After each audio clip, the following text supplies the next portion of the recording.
video opens with a gentle, ambient sound of wind, perhaps mixed with a soft, melancholic oud melody. The visuals could be artistic shots of a child's hand holding soil or a single green leaf against a blurry, gray background.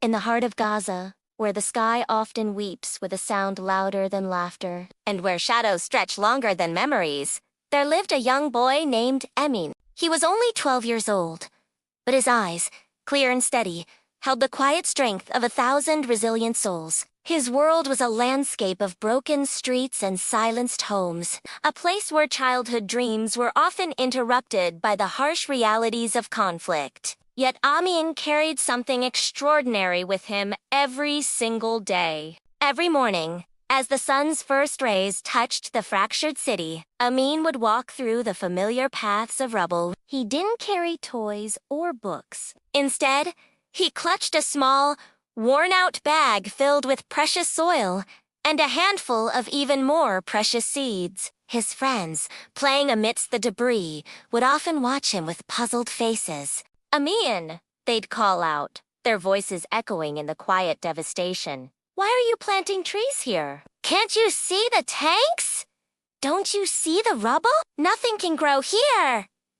Ameen would pause his work, look up from the small hole he was digging with his bare hands, and a gentle smile would light up his face. He'd reply softly, his voice a whisper of unwavering conviction. "If I plant a seed today, perhaps, just perhaps, my children will have shade tomorrow. And if not my children, then someone else's children. Hope needs to be planted, just like a tree." He believed that even the smallest act of creation was a powerful rebellion against destruction. The scene can transition here. The harsh sounds of conflict could subtly fade, replaced by the soft chirping of birds, symbolizing the persistence of life. Days turned into weeks, and the air remained thick with tension and fear. The rumble of distant explosions was a constant, unwelcome soundtrack to their lives. During these moments, most people would seek shelter, their hearts pounding in unison with the tremors outside. But not Ameen.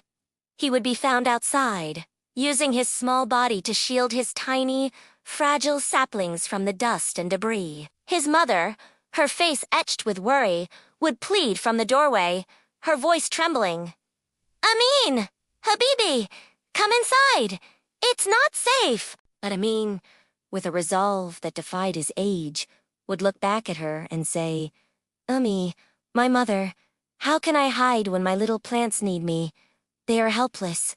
I must protect them." "Allah is with those who do good, and this is the only good I know how to do right now."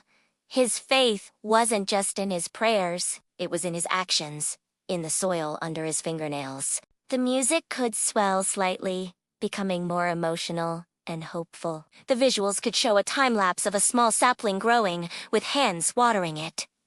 Then, something miraculous happened. A few weeks later, as a fragile calm settled over the city, the world's gaze fell upon an image that spoke louder than any news report.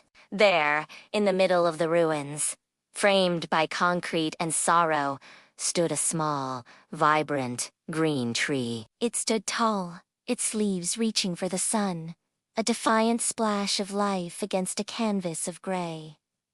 It was Ameen's tree. This single, powerful image sparked a quiet revolution of hope. People started to emerge from their homes, inspired by the boy who dared to plant a future. They began planting alongside him. One tree became 10, then 100. The barren patch of land was slowly transformed into what they lovingly called the Garden of Hope.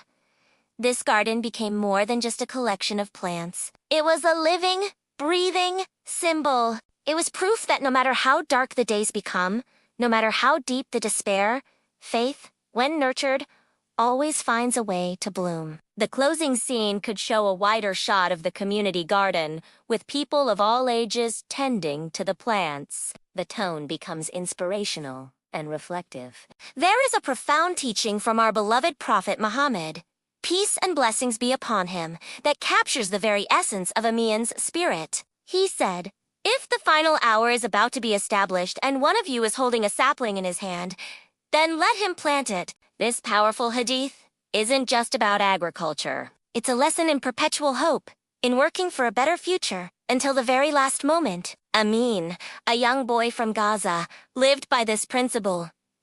He didn't wait for peace to arrive.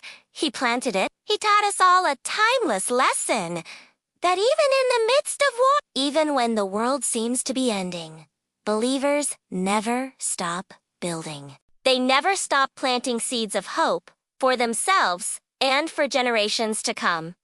Thank you so much for watching. If this story touched your heart, please consider liking this video and subscribing to our channel for more inspiring content. Until next time, stay hopeful and keep planting your own seeds of good in the world. Peace be with you.